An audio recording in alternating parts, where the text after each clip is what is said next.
Fuel ট্যাঙ্কের পরে আপনাদের প্রত্যেকটা গাড়ির জন্য ফুয়েল ফিল্টার থাকে। ফুয়েল ফিল্টার থাকে বা যে জ্বালানিটা আসে অথবা যে তেলটা আছে তেলটাকে মানে পরিশোধন করা যায়, পরিষ্কার করা যায়। তারপরে যে পাম্পটা আছে আমরা পাম্প বলতে সেলো মেশিন এক পাশে আসে এক পাশে যায়, কিন্তু যায় কি চাপযুক্ত থাকে। এটাকে আমরা সব কার্বোরেটর বলি অথবা অনেক সময় কি বাটারফ্লাই বলি। গাড়িতে যে বাটারফ্লাই আছে আপনাদেরকে দেখানো হচ্ছে একদম তখন সেটা হচ্ছে আপনার যে এয়ার ফিল্টার আছে, এয়ার ফিল্টার কি বাতাসকে পরিষ্কার করে এয়ার ফিল্টার পাশে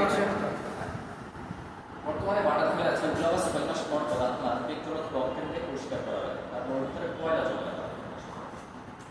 আচ্ছা বাটারফ্লাই বলে আপনার ইনটেক মেরিগোল্ড আছে।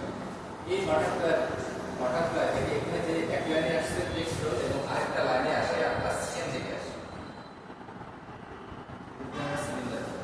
তো আপনাদের গাড়ির ড্রাইভিং সিটের পাশে একটা দেখেন সুইচ থাকে, আপনারা যখন বসেন পাশের দেখতে লিখে সুইচ, সুইচের জাস্ট নিচে মানে যে এরকম সুইচ থাকে এক পাশে থাকে কি ফুয়েল আর পাশে থাকে কি গ্যাস, উপরে গ্যাস অথবা নিচে কি ফুয়েল।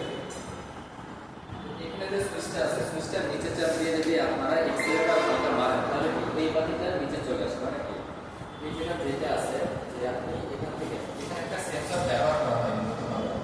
যদি আপনি এই সেন্সরের সুইচটা যদি আপনি এটা তেলে চালাতে চান তাহলে ওখানে তেলের লাইনটাকে ফাঁকা করতে হবে। আমাদের যে সিএনজি চালাতে চান তাহলে সিএনজি লাইনটাকে ফাঁকা অর্থাৎ কি ভালভটা খুলে দেয়, এখানে শুধু ভালভ খোলা এবং বন্ধ কাজে এখানে করা হচ্ছে। তো যদি আপনার সিএনজিটা খুলে যায় তখন কি আপনি অন্য জায়গায় সুইচটা থেকে আপনি তখন কি পেট্রোল দিয়ে গাড়ি চালাবেন, আর পেট্রোল বাংলাদেশে যে কোনো দোকানপাটেও পাওয়া যায়। তো একটা জায়গায় আপনি যখন সিএনজি থেকে সিএনজি চালানো মূলত সাশ্রয়ের জন্য, আপনার গাড়িতে সিএনজিতে আছেন কি যেখানে 28 কিলো যেতে পারছেন, পেট্রোলে যেতে পারছেন 10 কিলো। তো সিএনজি শুধুমাত্র সাশ্রয়ের জন্য চালানো, এই জন্য সিএনজি পাম্প সব জায়গায় সচরাচর পাওয়া যায়, আপনার পেট্রোল কিন্তু সব জায়গায় সচরাচর পাওয়া যায়।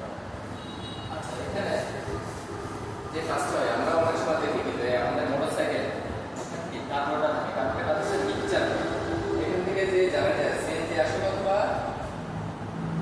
ট্যাঙ্কি থেকে তেলটা আসে, পেট্রোলের তেলটা আসে, এখানে উপরে এয়ার ফিল্টার থেকে হাওয়া এবং তেলটা দুটা একসাথে নিবেদন হয়। মানে আমরা যখন স্প্রে করি, আমরা যখন বডি স্প্রে করি, বডি স্প্রে কি চাপ দিলে একটা কি গ্যাস আসে অথবা একটা কি পানীয় জলীয় বাষ্প আসে, এখানে সেই তেলটাকে স্প্রে করে জলীয় বাষ্প আকারে পরিবর্তন করে নেয়। রাত্রে ঘুমোয়নি তো, ফ্যামিলি গেছিল, ফ্যামিলি আসছে সারা রাত। না আমি তো এখান থেকে যেটা আছে আপনার বাটারফ্লাই অথবা কার্বোরেটর থেকে তখন ইঞ্জিনতে কোটে ফাঁকা হয়ে এটা সিলিন্ডারের ভিতরে প্রবেশ করে। এখন এটা আপনার পরীক্ষা আসে যে ইঞ্জিনের স্টোক হচ্ছে 4টা, মানে একটা ইঞ্জিন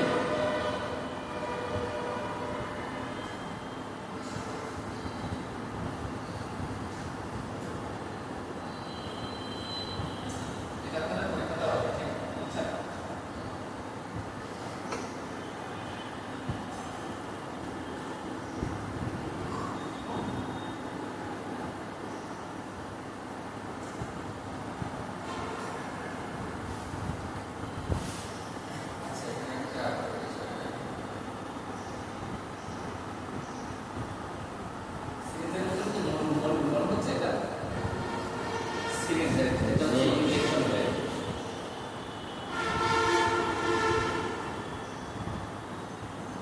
আচ্ছা সিলিন্ডারগুলো আবার উপর থেকে নিচে নামে তখন কি ভিতরটা ভ্যাকুয়ামের সৃষ্টি হয়, যাতে কি দেওয়ার সম্ভাবনা, যার কারণে যে কোনো পাত্র পালে সে তার ভিতরে ওষুধ অথবা বাতাস যে কোনোভাবে চলে আসে।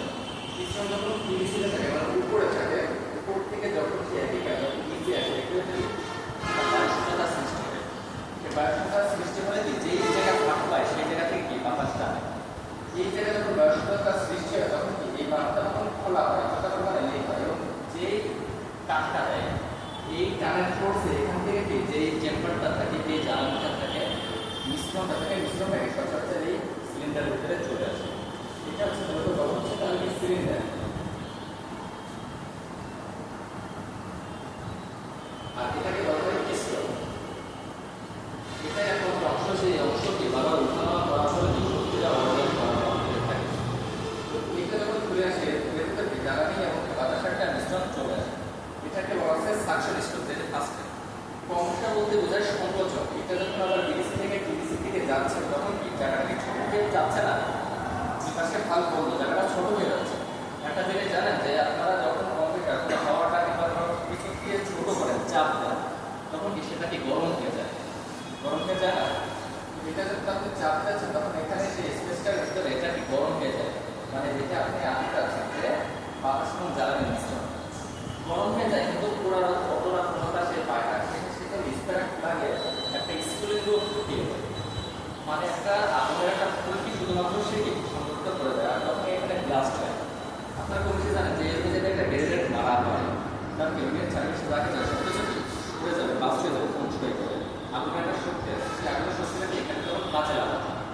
কম্প্রেসর এটা হচ্ছে সেই পাওয়ার স্টোর, এখানে মূলত শক্তিটা থেকে আসে, পাওয়াটা যায়, শক্তির কারণে এটা কি নিচে চলে আসে। তারপরে যেটা আছে এক্সস্টক, সেটা কি নিচে চলে আসলে কি একটা জিনিস পোড়ালে সেখানে কি কার্বন ডাই অক্সাইড হয়, নাইট্রোজেন হয়, হাইড্রোকার্বন থাকে, অনেক কিছু থাকে, মানে এক কথায় পোড়া ধোয়া।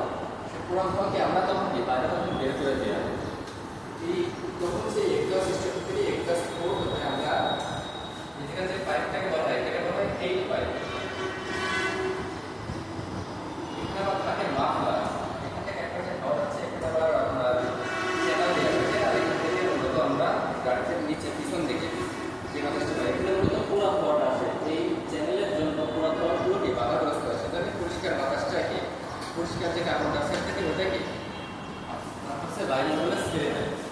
আচ্ছা, এখন এটা আমরা আপনারা মোটামুটি বুঝতে পারছেন কি সাকশন কম্প্রেসর পাওয়ার আছে, এই চারটার জন্য তো কি একটা ইঞ্জিন কাজ করে থাকে। ইঞ্জিন কাজ করতে গেলে যেহেতু এর ভিতরে ব্লাস্ট হচ্ছে, আগুন ধরানো হচ্ছে এবং একটা দেশ রানিং অবস্থাতে আছে, তাহলে রানিং অবস্থায় যদি কোনো জিনিস থাকে জিনিসটাকে গরম হয়ে যায় না, সঙ্গে তো উঠানো কর্ষণ পায়। আপনারা একটা জিনিস জানেন যে লেট মেশিন অথবা যে কোনো জায়গায় এয়ারপোর্টে উঠায় এবং এয়ারপোর্টে ওঠাকে পাশাপাশি রাখে, তাহলে কি এটা যখন বন্ধ অবস্থায় আছে ওটা আবার সচল অবস্থায় আছে, যদি টার্নিংটা নিয়ে থাকে তখন এটা যদি আপনি টার্নিং নিয়েছি এটে যাবে, তখন এটা গরম হয়ে যায়, লাল হয়ে যায়, কিছুক্ষণ বন্ধ রাখবেন তখন ওটা এটে যাবে না। কাজটা আমাদের এখানে যদি উঠানো হলে আমরা গাড়িটা বন্ধ করে রাখলাম তখন যদি কেটে যায় তখন তো ইঞ্জিন সিজ করে যেহেতু পুরোটা বাতিল হয়ে যাবে, কারণ এখানে স্থির করা এবং ঠান্ডা করা দুইটাই কি প্রয়োজন আছে। এই জন্য নিচে থাকে সেটাকে আমরা বলে থাকি অয়েল প্যান, যেটা মূলত আমাদের তেলটা থাকে যে লুব্রিকেটিং অয়েলটা আমরা থাকে। তো এখানে যেহেতু উঠানামা করা হচ্ছে, এখানে যদি আপনার ঘর্ষণটা বেশি পায় তাহলে কি এখানে তাপটা বেশি আসবে, সেই জন্য এখানে কি আপনার স্প্ল্যাশ না, এখানে হাতে করে চামচের মতন থাকে, এটা নিবে যেতে থাকে, এই চামচের থাকবে যখন এটা ঘোরে চামচের মধ্যে এই গায়ে আপনার হচ্ছে তেলটা চলে আসে এবং এখানে আবার দুইটা রিং থাকে, একটা হচ্ছে টপ রিং আর একটা অয়েল স্ক্রেপার। অয়েল স্ক্রেপার সেটা নিয়ে এসে এভাবে কি লুব্রিকেটিং করা হচ্ছে যাতে সেটা ভালো করে কি ওঠানামা করতে পারে, ভালো করে সেটা চলাফেরা করার পরেও এটা কি গরম হচ্ছে, গরম কিন্তু তারপরে হচ্ছে। এখানে পাশে থাকে ওয়াটার জ্যাকেট। আমরা যে রেডিয়েটরে আপনারা সকালবেলা তো রেডিয়েটরটা চেক করেন না, সকালবেলা করে রেডিয়েটরটা চেক করেন, রেডিয়েটরের ভিতরে যে পানিটা থাকে এটা একটা মাথায় ওয়াটার জ্যাকেট থাকে, একটা মাথায় দেওয়া চলে আসে, আমার মাঝখানে 5 পিস করা। এখন দেখেন আপনারা যদি সকালবেলা করে যদি প্রতিনিয়ত যদি রেডিয়েটরে পানি চেক না দেন, একটা কথা আছে যে গরম পানি হোক অথবা ঠান্ডা পানি, গরম পানিও কিন্তু আগুন কিন্তু লিক আছে, আগুনটা কিন্তু লিক আছে, গরম হোক আর ঠান্ডা, গরম পানি কি আগুন কিন্তু সেল করে।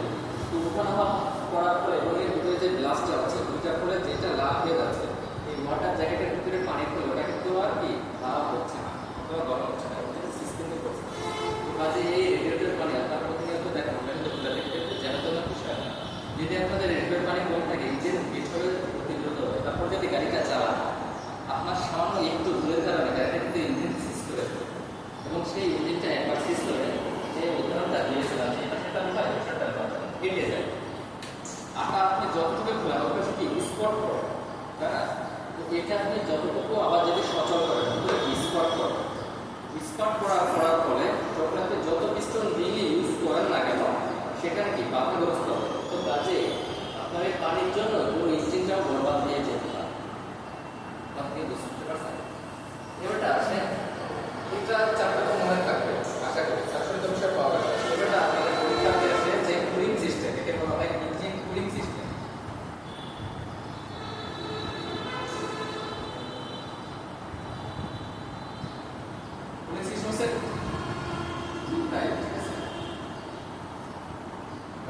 হচ্ছে এয়ার কুলিং,